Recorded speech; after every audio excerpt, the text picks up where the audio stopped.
Doctor ने कहा 5 दिन तक एंटीबायोटिक लेना है, लेकिन आपने 3 दिन बाद ही छोड़ दी क्योंकि तबीयत ठीक लग रही है। अगर हाँ, तो आपने अपनी बॉडी के साथ एक डेंजरस एक्सपेरिमेंट कर दिया है, क्योंकि एंटीबायोटिक्स आधा छोड़ने का रिजल्ट हो सकता है एंटीबायोटिक रेजिस्टेंस, जिससे फ्यूचर में सिंपल इन्फेक्शन भी जानलेवा बन सकता है।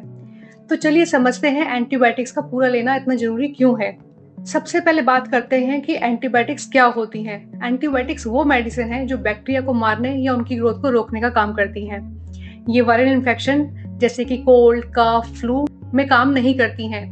ये सिर्फ बैक्टीरियल इन्फेक्शंस के लिए होती हैं, जैसे कि throat infection, strep throat, urine tract infection, UTI, pneumonia, skin infection, typhoid etcetera. उनका मेन टारगेट होता है बैक्टीरिया के सेल वॉल या प्रोटीन सिंथेसिस को ब्लॉक करना, ताकि बैक्टीरिया मर जाए या बढ़ना बंद कर दें।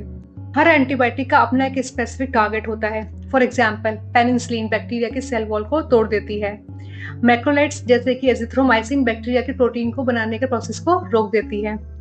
फ्लूरोक्विनोलोन्स जैसे कि सिप्रोफ्लैक्सिन डीएनए रेप्लिकेशन को ब्लॉक कर देती है।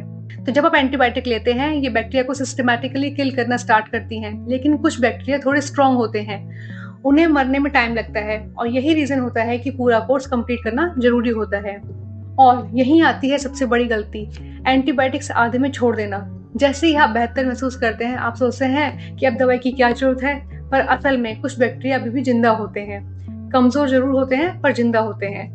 ये बचे हुए बैक्टीरिया समझ जाते हैं कि उन्हें किस तरीके से मारने की कोशिश की गई थी, और अपने जीन्स में चेंजेस करके एंटीबायोटिक के अगेंस्ट रेजिस्टेंस डेवलप कर लेते हैं। इस प्रोसेस को कहते हैं एंटीबायोटिक रेजिस्टेंस, जिसमें बैक्टीरिया फ्यूचर में उसी मेडिसिन से मरते नहीं है। आपको इन्फेक्शन दोबारा हो सकता है, लेकिन इस बार वो पुरानी एंटीबायोटिक से ट्रीट नहीं होगा, और तब डॉक्टर को और भी स्ट्रॉन्ग, जिसकी बहुत ज्यादा साइड इफेक्ट्स हो, ऐसी एंटीबायोटिक्स देनी पड़ती है। आज दुनिया भर में एंटीबायोटिक रेजिस्टेंस एक साइलेंट पैंडेमिक बन चुका है। WHO के हिसाब से हर साल लाखों लोग मर रहे हैं, सिर्फ इस वजह से कि पुरानी एंटीबायोटिक्स काम नहीं कर रही है।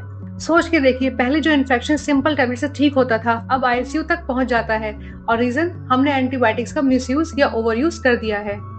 चलिए कुछ कॉमन गलतियों से समझते हैं।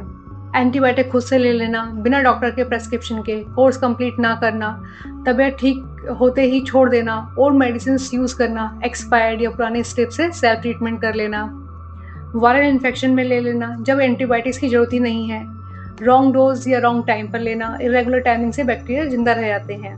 इन सब चीज़ों से एंटीबायोटिक रेजिस्टेंस और बढ़ता है। डॉक्टर के दिए हुए डोज और ड्यूरेशन को हमेशा फॉलो करें।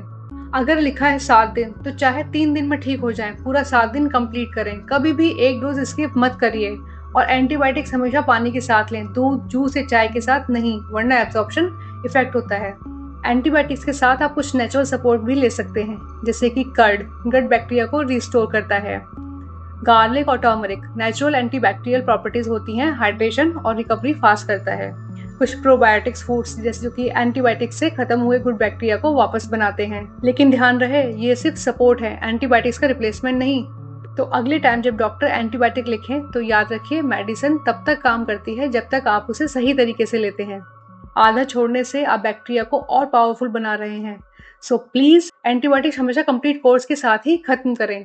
और अगर आपको ये वीडियो हेल्पफुल लगी हो, तो लाइक करें, शेयर करें, और चैनल को सब्सक्राइब जरूर करें, ताकि हेल्थ की सही जानकारी सब तक पहुंच सके।